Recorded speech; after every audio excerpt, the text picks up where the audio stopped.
show This Is Us was critically acclaimed. It inspired professors at Creighton to create a class around the topics in the storylines, and students line up to take it. Though less for what it's about, more because of who's teaching. In this season of celebrations, often full of family and friends, Mary Nelson found what that professor has to say could influence your perspective on togetherness. We joined after a breakout session. What did other groups talk about? Chad McBride has been with Creighton for 20 years, though he jokes he started teaching long before. I have been teaching long before it was my job. Much to my little sister's chagrin, I love creating assignments and homework for her to do. In time, Dr. McBride wouldn't just teach, he'd author and become chair of his department. Blindsided, he was diagnosed with ALS 3.5 years ago. When I was diagnosed, my doctor said to file for long-term disability and quit my job. I am so glad I didn't take the advice. Each semester, he's figured out new ways to keep going. Before I lost my voice, I recorded myself reading 1,000 sentences, and a computer program created my voice I use on my tablet. His voice is driven by his eyes. Persevering is partly about what's good for him, but his chair and friend, Dr. Sam Senda Cook, says it's also what's best for their students. It's not often that they would be able to talk to somebody who is an expert in this field of communication, who is going through some very slow-moving, long-term trauma like he's going through. Dr. Amanda Holman is another colleague and friend.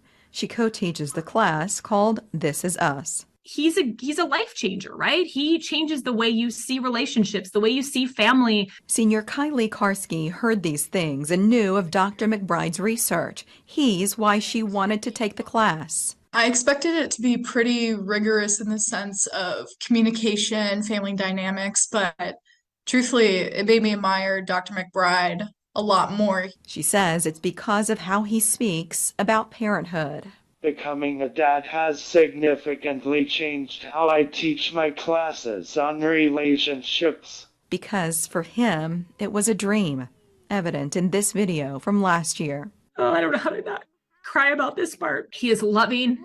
He is nurturing. He is present. And Dr. McBride explained to me it's not by chance. I want to make memories with my son and husband.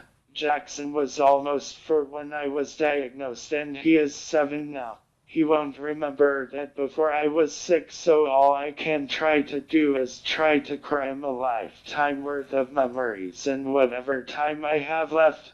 Unable to stop the hold ALS has on his body, his peace and strength of mind are as pure as anything we can understand. I tell my students every semester that relationships are part of the human experience. We're born into families, and if we are lucky, we will have someone's hand to hold when we leave this earth. Respect him, feel inspired, but he's conveyed to his students there's no room to feel sorry.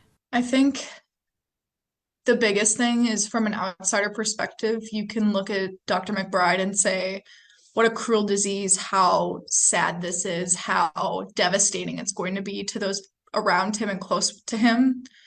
And I think it's important to notice that that's not how he views it.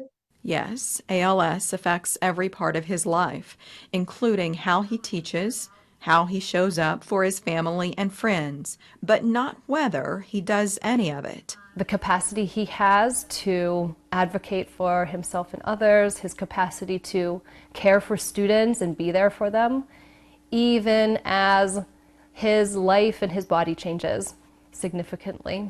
I asked Dr. McBride about a closing message so that all of us could learn. We talk about things like end-of-life conversations with loved ones.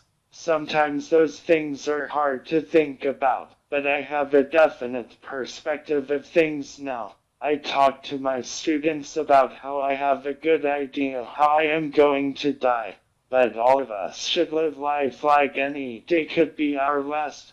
Tell people what they mean to you. ALS is always fatal. It's just a question of how fast or slow it's moving. Dr. McBride hopes to finish his memoir in time. We'll let you know when it's out.